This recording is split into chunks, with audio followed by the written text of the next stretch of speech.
नमस्कार पतिता पवन creation channel का आपको स्वागत जनाऊँ संजय। आज आम कटगढ़ पाखे गोटे माटीगोट गाँ अच्छे तार अच्छा से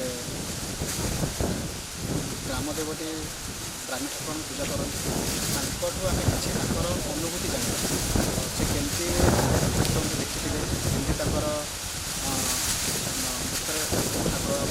साहाଯ୍य समाधान करते से विषय में बहुत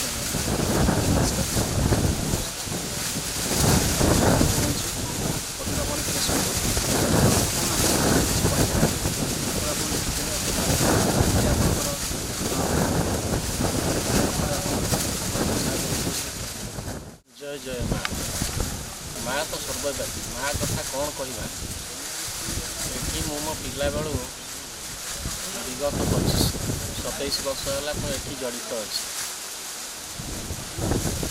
थे एमती माँ को विश्वास करी आसली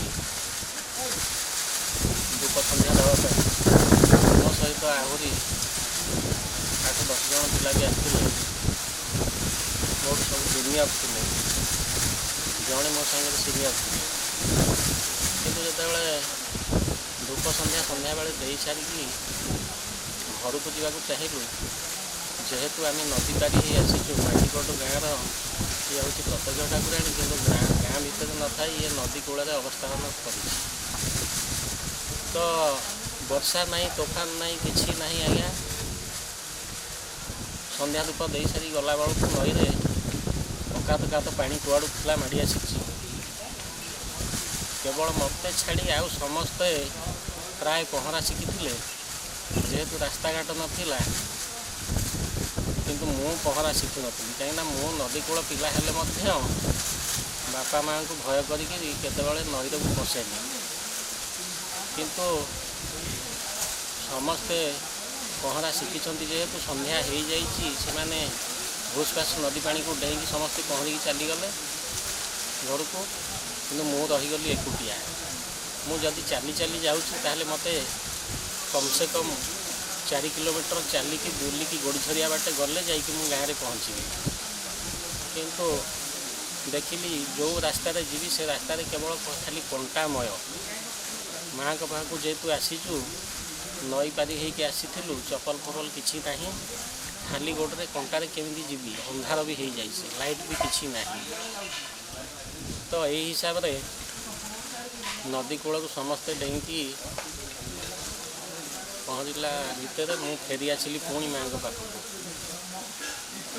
ए कथा कहले आज्ञा आखि छल छल भी हो जाऊँगी माँ को मंदिर चाबी मो पाखे थाए मंदिर पुणी फिटेली माँ को ठारू आउ थे सिंदूर आनली माँ को मस्तक गोटे मंदार फूल आनली मो कान में खुशी देकी मु सीधा दौड़िकी गली नदी पानी की डेई पड़ी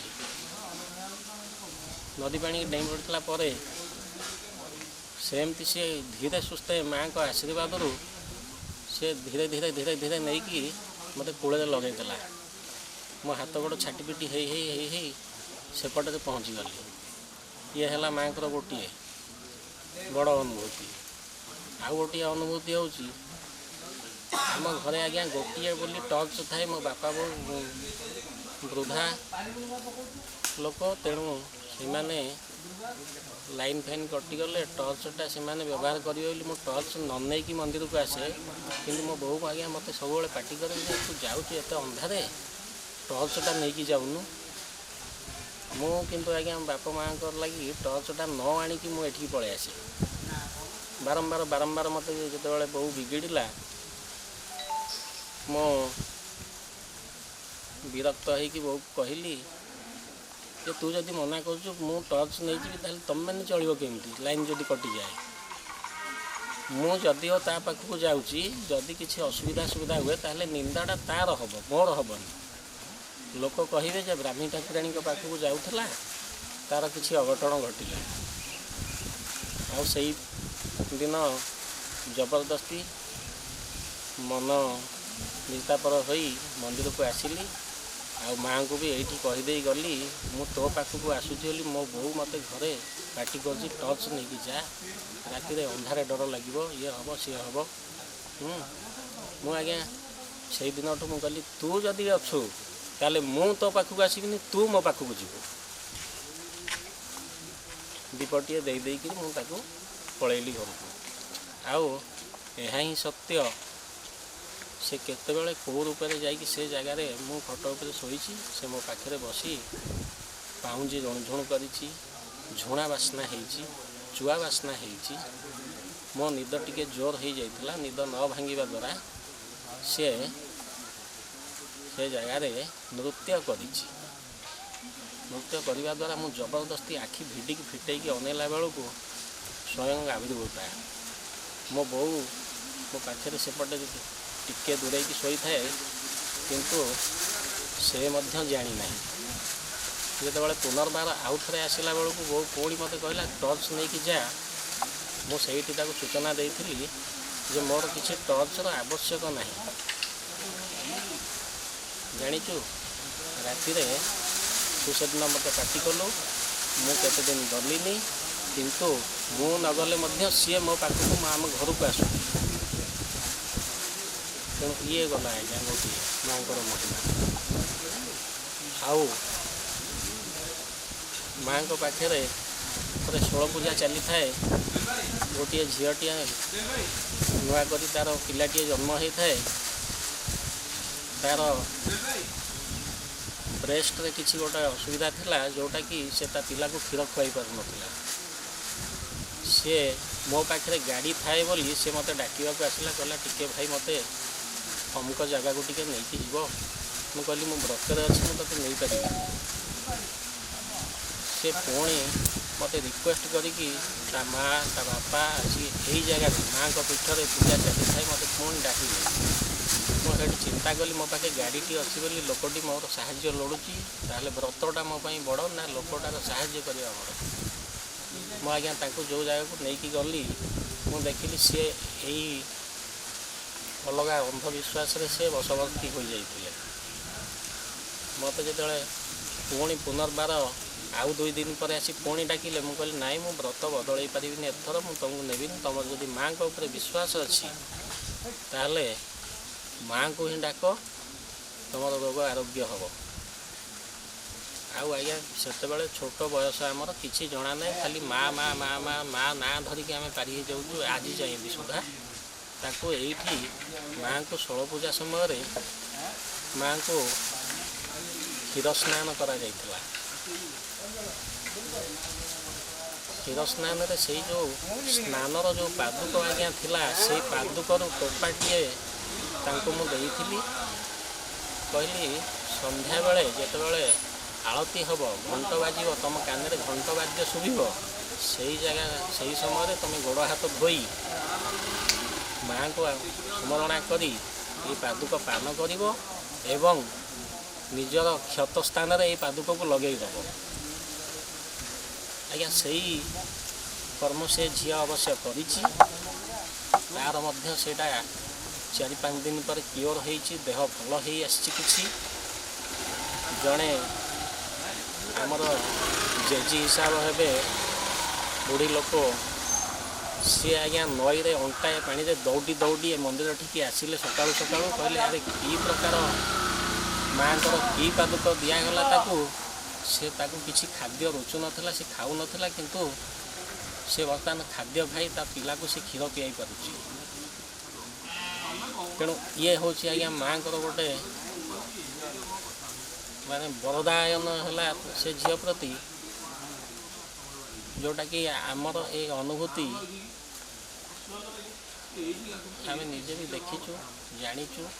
ଆଉ ସେଇ ସମୟରେ ଏଠି ଆଜ୍ଞା ବିଜୁଳିର ସୁବିଧା ନଥାଏ, କିନ୍ତୁ ମା ଏତେ ପ୍ରଖର ଥିଲା, ତା'ର ଆଜ୍ଞା ତ୍ରିଶୂଳଟା କୌଣସି କାରଣରୁ ତଳେ ଖସି ପଡ଼ିଲା। ସେ ତ୍ରିଶୂଳଟା ଧରିକି ଉଠେଇକି ଥୋଇଦେଲା ବେଳକୁ ତା ପିଢ଼ରେ ଯେମିତି କରେଣ୍ଟ ମାରି ଦେଉଥାଏ।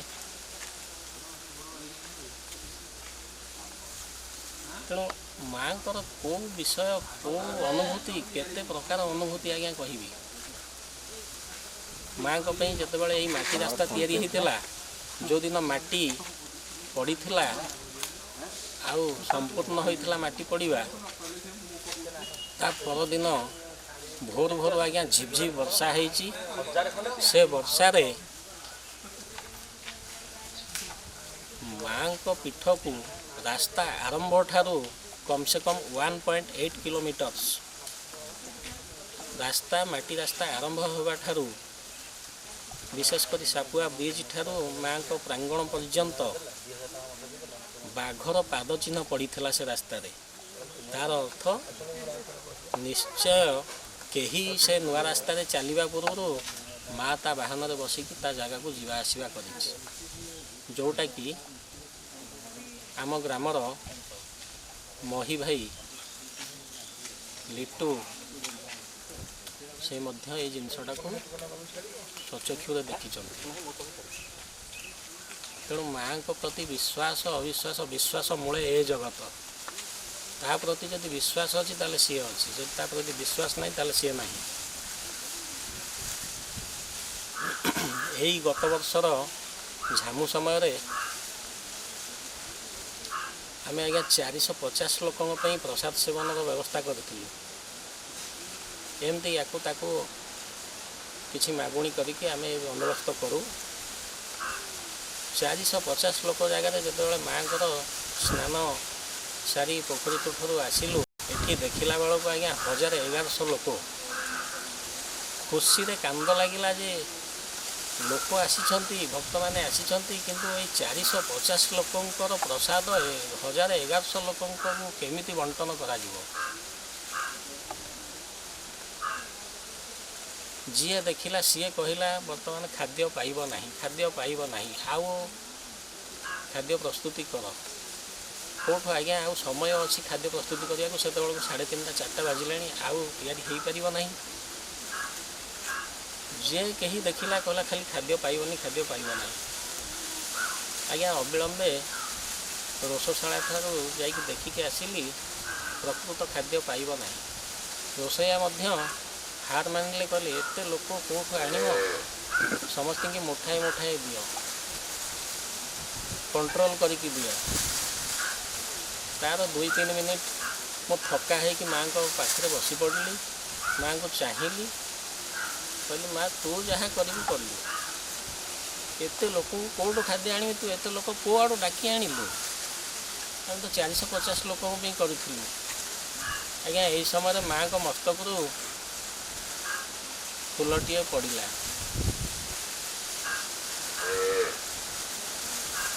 से फूलटा नहीं से खाद्य टप भितर पकईदेली ऊपर को हाथ टेकीदेली एणिकी तो इच्छा। आज्ञा से दिन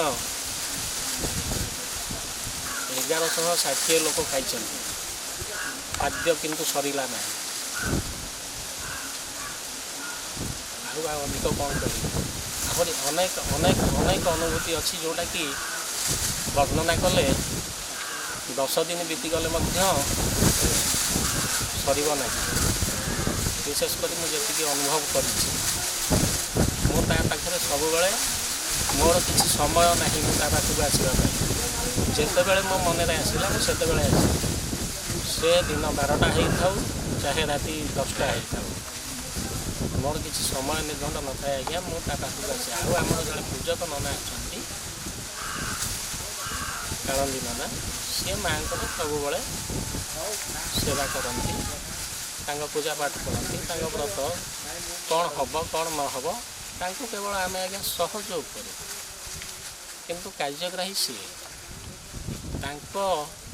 से बिना किसी पारिश्रमिक ए जगार आज की प्राय 25-27 वर्ष है से जगह माँ को सेवा कर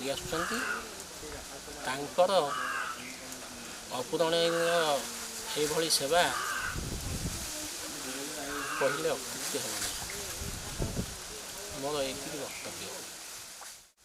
नमस्कार मो ना सरस्वती राव ये आम माटीकोटे अच्छा माँ पमी ठाकुराणी अनुभूति मोर है मोर पिलापिली बहुत लेट है 10 वर्ष पर्यटन मुझे अपेक्षा करी ଏ ଠାକୁରଙ୍କୁ ଆସିକି ବି ମାନସିକ କରିଥିଲୁ। ମାନସିକ ପରେ ମୋ ପୁଅ ହେଇଥିଲା। ଯେଉଁଦିନ ପୁଅ ହେବାର ଥିଲା ସାବିତ୍ରୀ ଅମାବାସ୍ୟା ଥିଲା 6 ମାସରୁ ତ ମୁଁ ମେଡ଼ିକାଲରେ ଥିଲି। ସାବିତ୍ରୀ ଅମାବାସ୍ୟା ଦିନ ସକାଳୁ ମୋ ପୁଅ ହେବାର ଥିଲା। ମେଡ଼ିକାଲରେ ଯେତେବେଳେ ଥିଲି ମୋ ପାଖରେ କେହି ବି ନଥିଲେ। ହଠାତ୍ ଜଣେ ବୁଢ଼ୀ ଲୋକ ଯାହାକୁ ଆମେ ପଇସା ଦେଇଥିଲୁ ସେ ଆସିକି ମୋ ପାଖରେ ଯିଏ ରହୁଥିଲା ସିଏ ବି ସେଦିନ ଆସିନଥିଲା। ଏତେ ଜୋରରେ ବର୍ଷା ପବନ ଯେ ନଥିଲା। ଡକ୍ଟର କହିଲେ କି ନର୍ମାଲ ଡେଲିଭରି, ଯାହା ଗଲେ ଘର ଲୋକ ଜଣେ କିଏ ଦରକାର ତୁମ ପାଖରେ ରହିବା। ଜଣେ ଆସିଲେ, ନର୍ସ ଜଣେ ଆସିଲେ, ବୁଢ଼ୀ ପୁରା ବୁଢ଼ୀ ଲୋକ ନର୍ସ ଜଣେ ଆସିକି ମୋ ପାଖରେ ରହିଲେ। କହିଲେ କିଛି ଅସୁବିଧା ହେବନି, ଦେଖେ କିଛି ତତେ କଷ୍ଟ ହେବନି, ଆରାମସେ ପୁଅ ହେଇଯିବ। ତ ଘଣ୍ଟେ 2 ଘଣ୍ଟା ଗଲା, ପୁରା ପେନ୍ ତ ଜୋରରେ ହେଉଥିଲା। ତାପରେ 9ଟା 8ଟା କେତେରେ ଥିଲା, ମୋର ଆଉ ମୁଁ ଜାଣିନି ମାନେ ଅତ୍ୟଧିକ ପେନ୍। ସେ ମୋ ମୁଣ୍ଡ ପାଖରେ ଥିଲେ, ଖାଲି ମୁଁ ଏତିକି ଦେଖିଛି ମୋ ମୁଣ୍ଡ ପାଖରେ ଜଣେ କିଏ ବସିଥିଲେ। ତାପରେ ଘଣ୍ଟେ 1.5 ଘଣ୍ଟା ପରେ କେତେବେଳେ ପୁଅ ହେଇଯାନି, ରାତି 9ଟା ଆସିକି ତ ଚେତା ଆସିଲା, ଆସିକି ପୁଅ ହେଲା। ମୁଁ ତାପରେ ଖୋଜିଥିଲି ସେ ଲୋକକୁ, ମୁଁ କହିଲି ମୋ ପାଖରେ ଥିଲେ ଜଣେ ସ୍ତ୍ରୀ ଲୋକ, କୁଆଡ଼େ ଗଲେ ସେଇଠୁ? ନାଇଁ ସେମିତି ଆମ ମେଡ଼ିକାଲରେ ତ କେହି ନାହାନ୍ତି, ତୁମେ ଏତେ ଦିନ ରହିଲ କାହିଁ ଦେଖିନ? ମୁଁ କହିଲି ନା ସେମିତି ମୋ ପାଖରେ ତ ଜଣେ ଥିଲେ, ମୁଁ ସକାଳେ ଦେଖିଥିଲି ମୋ ପାଖରେ ଘଣ୍ଟେ 2 ଘଣ୍ଟା ଥିଲେ, ଆଉ ସେ ସ୍ତ୍ରୀ ଲୋକ କାହିଁ କେହି ନା। ଖୋଜିଲୁ ବହୁତ, ଆସିଲା ବେଳେ ବି ମେଡ଼ିକାଲରେ ଖୋଜିଲୁ, ଥିଲା ବି ତାଙ୍କ CCTV ଫୁଟେଜ୍। କହିଲେ ନା ତୁମ ପାଖରେ କେମିତି କେହି ବି ନଥିଲେ। ତାପରେ ପୁଅ 2 ବର୍ଷ ହେଲା, ଆମେ ଫାଷ୍ଟ ବର୍ଷ ତ ଆସିପାରିନଥିଲୁ ଝାମୁକୁ। ଏଇ ବର୍ଷ ଝାମୁ ହେଲା, ଝାମୁ ବେଳେ ମୋ ସ୍ୱାମୀଙ୍କି କହିଥିଲି ମୁଁ ଯେ ମୋ ପୁଅ ପାଇଁ ମାନସିକ କରିଥିଲି ଏଠି ଝାମୁ ଚାଲିବା ପାଇଁ। ସେ କହିଲେ ଝାମୁ ମୁଁ ଚାଲିପାରିବିନି। ମନ୍ଦିର ପୂଜାରୀ ଆମର କାଳିଆ ତାଙ୍କୁ ପଚାରିଲି, କହିଲି ଝାମୁ ପାଇଁ ଦାଦା କ'ଣ କେମିତି କରିବି? ସେ ତ ମନା କରୁଛନ୍ତି ଚାଲିପାରିବେନି, ଆଉ ମାଆଙ୍କୁ ତ ମୁଁ ଯେତେବେଳେ ଯାହା ମାଗିଛି ଦେଇଛନ୍ତି। ସେ କହିଲେ ଝିଅ କା ବ୍ୟସ୍ତ ହେବନି, ସେ ଯଦି ମନା କରୁଛି ତା ମନରେ ତ ନାହିଁ, ଆଉ ତୁ ଗୋଟେ କାମ କର, ପଇସା ଦେଇଦେବା, ଯିଏ ଚାଲିବ ଝାମୁ ନହେଲେ ତା ପାଇଁ କାଠ ପାଠ ଖାବ, ଯାହା ଖର୍ଚ୍ଚ ହେବ ଦେଇଦେବୁ। ସେଇଠୁ ମୁଁ କହିଲି ହଉ ଦେଖିବା ଆର ବର୍ଷକୁ, ନହେଲେ ଏ ବର୍ଷ ଯଦି ନହେଲେ ନାହିଁ ଆର ବର୍ଷ। ଆଉ ଆସିକି ଝାମୁ ପାଇଁ ସବୁ ପ୍ରିପେୟାର କରୁଥିଲି। ଆମର ଯିଏ କାଳେ ସିଏ କହିଲେ ଝିଅ ସବୁ ଟିକେ ସଜଡ଼ା ସଜଡ଼ି କରିକି ରଖିଦେବ। ମୁଁ କହିଲି ହଉ ହଉ ଠିକ୍ ଅଛି। ଗଲେ ଝାମୁ ଚାଲିବା ପାଇଁ ସବୁ ଥିଲା, ମୋ ମନଟା କିନ୍ତୁ ଥିଲା, ମୁଁ କହିଲି ଏଇଠି କ'ଣ ସ୍ତ୍ରୀ ଲୋକ ଝାମୁ ଚାଲିଲେ କ'ଣ ଅସୁବିଧା ହେବ? କେହି ଆମ ଗାଁରେ ଯାଇ ଚାଲିନଥିଲେ। ତାର ବୋଲି ଛିଡ଼ା ହେଇଛି, ମୋ ଦିଅର ଚାଲିକି ଆସିଥିଲେ, ମୋ ପୁଅକୁ ଚାଲିବା ପାଇଁ ମାଆଙ୍କୁ କହିଲେ। ସେ କହିଲେ ମା ଯେଉଁ ପୁଅ ଚାଲିବା ପାଇଁ ଦେ, ଡାକ କାହାକୁ। ମୁଁ କହିଲି ନାଇଁ ଡାକିବିନି କାହାକୁ, ମୋତେ ନେଇକି ଚଲେଇ ପାରିବୁ? କହିଲେ ତୁ ଚାଲିବୁ? ମୁଁ କହିଲି ହଁ ଚାଲିବି। ସେ କହିଲେ ହଉ ଚାଲେ। ମୁଁ ଡର ବି ଥିଲା, କହିଲି କାଳେ ଫଟୋ ଗୁଡ଼ା, ନା ଯାହା ହେବ ହେବ ଦେଖାଯିବ ଆଉ। ତାପରେ ସେ ନିଜେ ମୋତେ ଝାମୁ ଚାଲିଥିଲେ, ମୋର ଗୋଟେ ବି ଗୋଡ଼ରେ ଫଟକା ବି ହେଇନଥିଲା। ଚାଲିଥିଲି, ତାପରେ ଆସିକି ମୁଣ୍ଡିଆ ମାରିକି ଯାଇଥିଲି ଘରକୁ। ସେଦିନ ରାତିରେ ବି ଏମିତି ଦେଖିଲୁ ଗୋଡ଼ ଫୋଡ଼ କିଛି ଫଟକା ହେଇନଥିଲା। ଯେତେବେଳେ ଯାହା ମାଆଙ୍କୁ ମାଗିବୁ ଯେତେବେଳେ ଦେଇଛନ୍ତି। ଅନୁଭୂତି ବହୁତ କିଛି ଅଛି ବାଣ୍ଟିବା ପାଇଁ। ଏଇଟା ମାଆଙ୍କର ଏବେ ରିସେଣ୍ଟଲି ମାନେ ମୋ ସହିତ ଘଟିଥିଲା। ଆସିଥିଲୁ ରାତିରେ ଏଠିକି ଭୋଜି କରିବା ପାଇଁ, ସନ୍ଧ୍ୟା ହେଇଗଲା ଫେର କରିବା। ସମସ୍ତେ କହିଲେ ଡର ଲାଗିବ, ଏଇଠି ନଦୀ ଉପରେ ତ ସମସ୍ତେ କହୁଛନ୍ତି ଡର ଲାଗିବ ଡର ଲାଗିବ। ଡର ଲାଗିବ ବୋଲି ଆମେ ଯାଇଛୁ ଜଷ୍ଟ ଏଇ ଆଗକୁ, ଆମ୍ବ ଗଛ ଆଗକୁ ଟିକେ ନାକୁ ଯାଇଛୁ। ଏ ମନ୍ଦିର ଆଗରେ କିଏ ଜଣେ ବସିଥିଲେ, କିଏ ବସିଥିଲେ ବୋଲି ଛୁଆ ଗୁଡ଼ା ସବୁ ସାଙ୍ଗରେ ଥିଲେ, ଡରିବେ ବୋଲି କହିଲେ ନାଇଁ ଡରିବେ ନା, କିଛି ନାହିଁ, ସିଂହ ଆଗରେ ତୁଳସୀ ଗଛଟା ବୋଧେ। କିନ୍ତୁ ପ୍ରତ୍ୟକ୍ଷରେ ମାଆ ଏଠି ବସିଥିଲେ। ମାଆଙ୍କୁ ସେଦିନ ଦେଖିକି ଡରିବେ ବୋଲି ଛୁଆ କହିନଥିଲୁ କାହାକୁ, ମନରେ ଡାକିଥିଲୁ ନାଇଁ ମା ଯଦି ସତ୍ୟରେ ଅଛୁ। ଜଣେ ଆମ ଭିତରେ ଯାହା ଥିଲା ସେ ବିଶ୍ୱାସ କରୁନଥିଲା, ହଁ କହୁଛନ୍ତି କାହିଁକି ଦେଖାଯାଉନାହାନ୍ତି, କିନ୍ତୁ ଠାକୁରାଣୀ ସେଇଠି ମା ବସିଥିଲେ। ମାଆକୁ ଦେଖିକି ଯାଇଥିଲୁ, ସେ ତାଠୁ ଲାଗିକି ବି କେତେ ଦିନ ରହିଲେ। ବାହାରେ ଥିଲେ ବି ଜାଗା ଡାକି ପୂଜାରେ ଯାଇକି ଛାଡ଼ିଥିଲେ, କହିଲେ ମାଆଙ୍କୁ ଦେଖିକି ସେ ପଛକୁ ଫେରିକି ଦେଖିକି ଚମକିଥିଲେ। ନମସ୍କାର, ଘରଙ୍ଗୀ ମାଟିଗଡ଼, ଥାନା ଆଠଗଡ଼, ଜିଲ୍ଲା କଟକ। ମୋ ନାଁ କୈଳାସ ନାୟକ। ଆଉ ମୁଁ ଏତେ ଠାକୁରଙ୍କୁ ମାନସିକ କରିଥିଲି, ମାନେ ପ୍ରଭୁ ଆଉ ଭଗବାନ ମୋ 3ଟା ଝିଅ ଦେଲେ, ଆଉ ଗୋଟେ ପୁଅ ମୋ ଦରକାର। ଠାକୁର ମାନସିକ କରିକି ଭଗବାନ ମୋତେ ଯାହା ହଉ ମୋତେ ଗୋଟେ ପୁଅ ଦେଲେ। ପୁଅକୁ 8 ବର୍ଷ ହେଲାଣି। ଯାହା ମାଗିଛି ଠାକୁର ମୋତେ କିଛି ଆଉ ଫେରେଇ ନାହାନ୍ତି, ସବୁ ମୋତେ ଦେଇଛନ୍ତି। ଏମିତି ଦିନ କ'ଣ ହେଇଛି, ମୁଁ ଆସିଥିଲି ବାଟରେ, ରାତି 12ଟା ଉଠାଇଲାଣି, ସେ ଗାଡ଼ି ମଟର କିଛି ନଥିଲା। ମାଝି ପଡ଼ିଲେ ମଶାଣି ଏପଟେ ମଶାଣି, ମାଝି ପହଞ୍ଚିଲି। ପହଞ୍ଚିଲା ବେଳେ ମୁଁ କହିଲି ମା କେମିତି ଯିବି, ମୋତେ ଡର ଲାଗୁଛି, କେମିତି ଯିବି? ସେଠୁ ମୋତେ ଗୋଟେ ଲାଇଟ୍ ମୋ ଆଗରେ ଆସି ପହଞ୍ଚିଲା। ଲାଇଟ୍ ଆସିଲା, ଗଲା ତୁ ଯା, ପଛେ ପଛେ ମୁଁ ଯାଉ, ତୁ ଚାଲେ। ମୁଁ ଜଷ୍ଟ ମଶାଣି ନିଆଁ ଜଳୁଛି, ମୁଁ ଯାଇ ପହଞ୍ଚିଲି। ପହଞ୍ଚିଲା ପରେ ଲାଇଟ୍ଟା ଜଷ୍ଟ ମୁଁ ଯାଇଛି 1 କିଲୋମିଟର ଯାଇଛି, ଆଉ ଆମ ଘରେ ଆସି ପହଞ୍ଚିଗଲା, କିନ୍ତୁ ଲାଇଟ୍ ଆଉ ଦେଖା ହେଲାନି। ମୁଁ ଏଇଠି ଠାକୁରଙ୍କୁ ବିଶ୍ୱାସ କଲି, ମା ଅଛନ୍ତି, ଠାକୁରଙ୍କୁ ଏଇଠୁ ବିଶ୍ୱାସ କରିଛି। ଆଉ ଯାହା ମାଗିଛି ଠାକୁର ମୋତେ କିଛି ଆଉ ଇଏ କରି ସବୁ ବନ୍ଦେଇ ଦେଇଛି। ମୋର ମାଟିଗୋଟ ମୁଁ ଏଇ ବ୍ରାହ୍ମୀ ଠାକୁରଙ୍କ ବିଷୟରେ କିଛି କହିବାକୁ ଚାହୁଁଛି। ମାଆର ଅମାପ କରୁଣା, ମାଆର ଆଶୀର୍ବାଦ ଯାହା ଉପରେ ଅଛି ସେ ତାକୁ କେବେ ଭୁଲି ପାରିବ ନାହିଁ। ମାଆ ମୋତେ ସବୁବେଳେ ଚାହିଁଛି, ଆଉ ମାଆର ଆଶୀର୍ବାଦ ମୁଁ ଏତେ ବାଟ ଯାଇଛି। ଦିନର ଘଟଣା, ମୋ ଦେହ ବହୁତ ଖରାପ ଥିଲା, ମୁଁ ବହୁତ କଷ୍ଟରେ ଅତିବାହିତ କରୁଥିଲି। ମାଆ ଆସି ମୋ ମୁଣ୍ଡ ବସିଲା, ବାଳକ ମୁଁ ତୋ ପାଖରେ ଅଛି, ତୋର କୌଣସି ବିପଦ ଆପଦରେ ମୁଁ ସବୁବେଳେ ଠିଆ ହେବି। ଆଉ ତା ଆଶୀର୍ବାଦ ମୋ ଦେହଟି ଭଲ ଯାଇଥିଲା। ଆଉ ଥରେ ମେଡ଼ିକାଲ କେସ୍ରେ ବହୁତ କଷ୍ଟରେ ମୁଁ ମାଆକୁ ଡାକିଛି। କେତେବେଳେ ଅସୁବିଧା ପରିସ୍ଥିତି ଥିଲା, ଡକ୍ଟର ମୋ ସ୍ତ୍ରୀ କହିଲା ସିଜରିଂ କରିବା ପାଇଁ। ସିଜରିଂ ପାଇଁ ପଇସା ନଥିଲା। ସେତେବେଳେ କ'ଣ କରିବି କିଛି ଭାବୁନଥିଲି। ମାଆଙ୍କୁ ଡାକିଲି, ମାଆ ମୋତେ ତୁ ଏପଦୁ ବଞ୍ଚା। ସେଇ ଟାଇମ୍ରେ ଗୋଟେ ଲୋକ ଆସିଲା, ସେ ଡକ୍ଟରକୁ କହିଲା ସେ ଝିଅଟା ମୋ ସୁରୁଖୁରୁରେ ମାଇନରେ ଜନ୍ମ ହେଲା।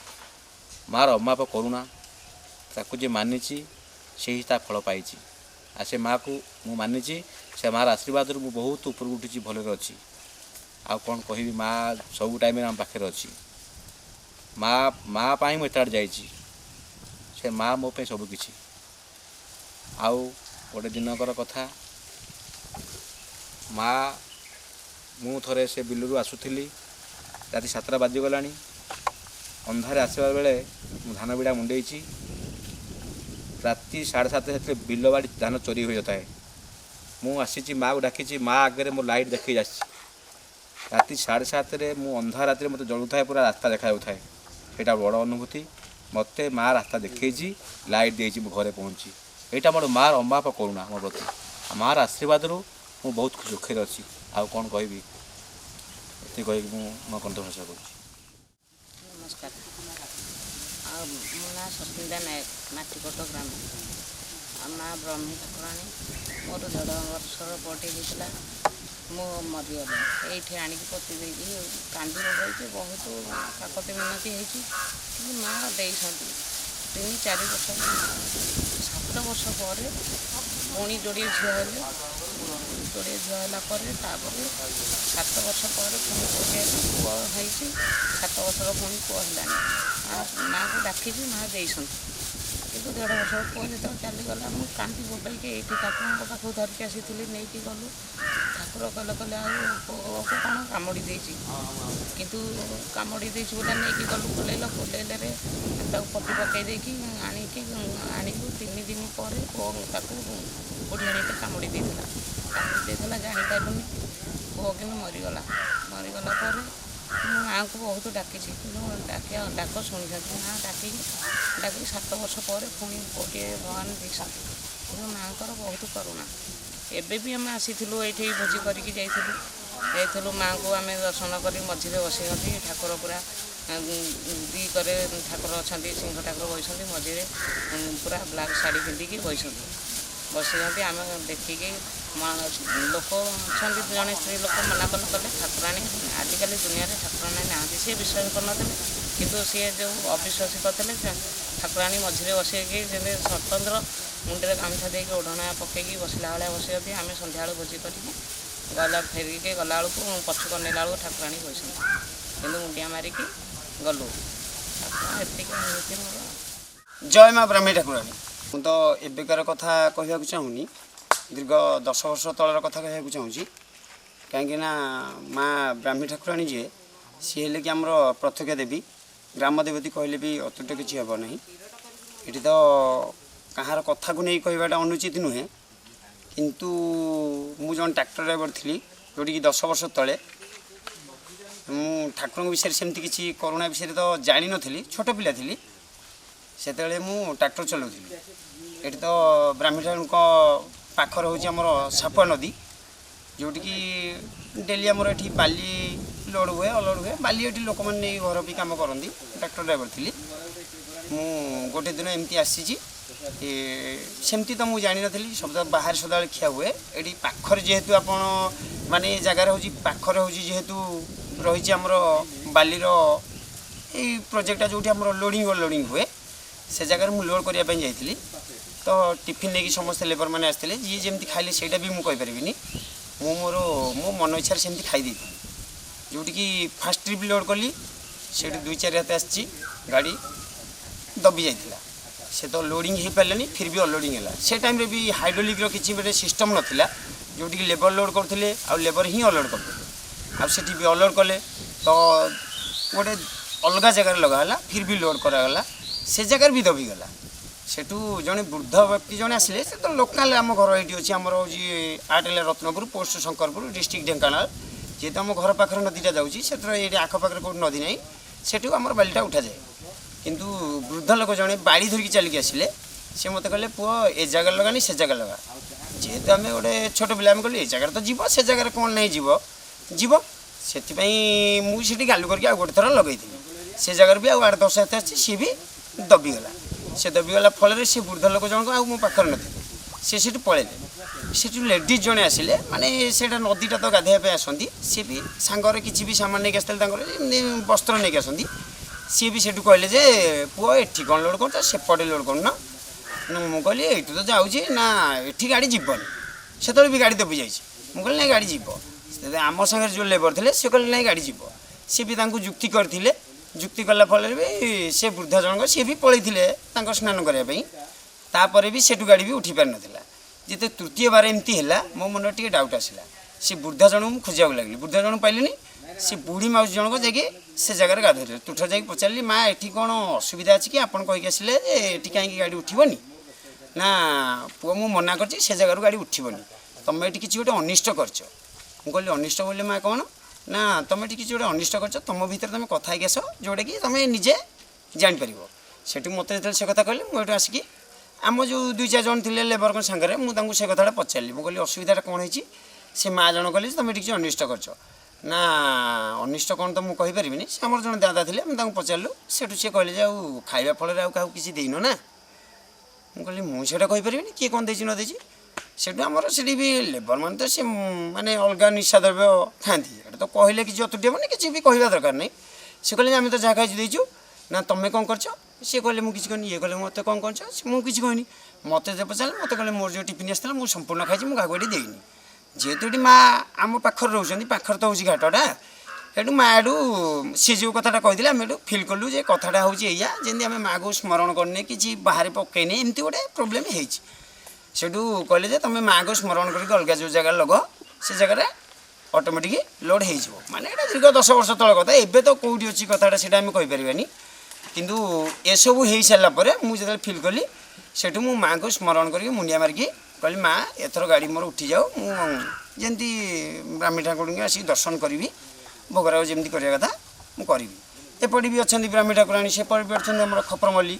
2 साइड लेवल नहीं मझे हूँ बालीघाट से छोट बेल अवस्था होगी भी दूसरा जगह जो लगे 3 नंबर घाटे लगी से गोटे जगार आखपाखे चेंज करके लगे से जगार बाली लोड करागला बाली गाड़ी माँ को मुंडिया मारिक उठागला उठला बाली गाड़ी पुणी भी रोड पर आसिक उठला 3 दिन पर मुझे ठाकुर को दर्शन कली भोगराग कली ये सबकि ठीक ठाक हो गला से दिन मुझे ब्राह्मी ठाकुराणी माँ बोली मु पूरा फुल टू फुल भरसा कली ए जगार जेकोसी व्यक्ति आसतु माँ को मुंडिया मारिकी से रास्ता पास करनी तो ब्रिज ना आज ब्रिज हो जाए कथा नहीं सी जी भी आसतु ब्राह्मी ठाकुर ना ना सब कार्य सफल हो पार किसी भी असुविधा नहीं ये आम विश्वस्त लोक समस्ते भी अच्छा ये कि आम कि चाहूँ ये 5 भाई नहीं कि गोटे ग्रामर लोक 50 जन अच्छा 5 जन अच्छा किए भी अच्छा कौन सी कथा को लेकिन जदि भी किसी हो पार सरकारी अनुदान किसी ना आम जब 5 जन मिसिकी 5टा कम करें जदि सरकारी अनुदान मिल पार 50टा कम हो पार ए जगह को आम कि भी उपकृत करें सेमती किसी भी आम अनुदान आसीपार आम सरकार भी अनुदान करूँ कि सरपंच हूँ एमएलए हूँ कि एमपी हूँ कि कलेक्टर हूँ जी की भी हूँ किसी गोटे निष्पत्ति नियंते आम ब्राह्मी ठाकुराणी नाँटा को जमी पूरा बजेगी रखा ये जगह को एमती उपकृत करें आम आखपाखर 5 जन लोक आसिक ये भी पिकनिक स्थल भी आम करमती भी लेवल अच्छी हल्का लेवल अच्छी सेमती भी करें ये कहीकि मोर वक्तव्य शेष हो। नमस्कार मो ना बापी मो घर हूँ इच्छापुर छक साई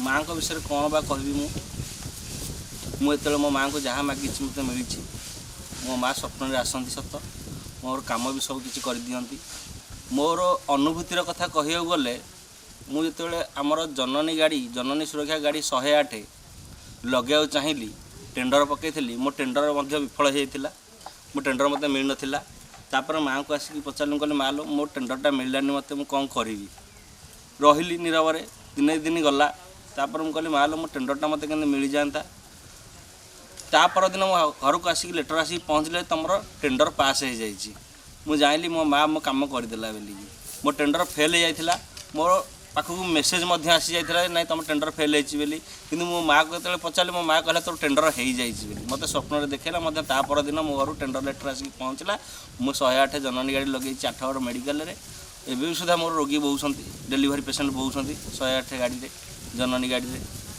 आउ यहीटा गोटे मोर बड़ अनुभूति थिला तापर मोर गोटे झीटे थिला मो माँ को कहली माँ लो आउ मोर केमती गोटे पुओटे हो जातानी मो माँ को आशीर्वाद नेली माँ को आसिक देखा कली माँ को मुंडिया मारली जहाँफल कि एबे रिसेंट मोर गोटे पुओटे मो माँ मत देची आ मो झील को मो पुओ को धरिकी ब्रह्मी ठाकुर झामु यात्रा होता आनी देखा छोट छुआ को आनी मो ठाकुर मो माँ को देखा मुंडिया मारिकी नहीं मो मार बहुत प्रकार अनुभूति मो ऊपर अच्छी रही सदा सर्वदा रही आती कह कौन कह मो माँ विषय तो कहले मो राति पाई तेणुकर मुझे मो माँ विषय किसी अधिक कहूँ चाहूनी आठी रास्ता खंड नाला मो माँ जहाँ हो भगवान दयार रोड खंडे मोरम हो पछे होगला ये मंदिर माने ये जो पिकनिक स्पॉट होती बसवा लोक जगह नाला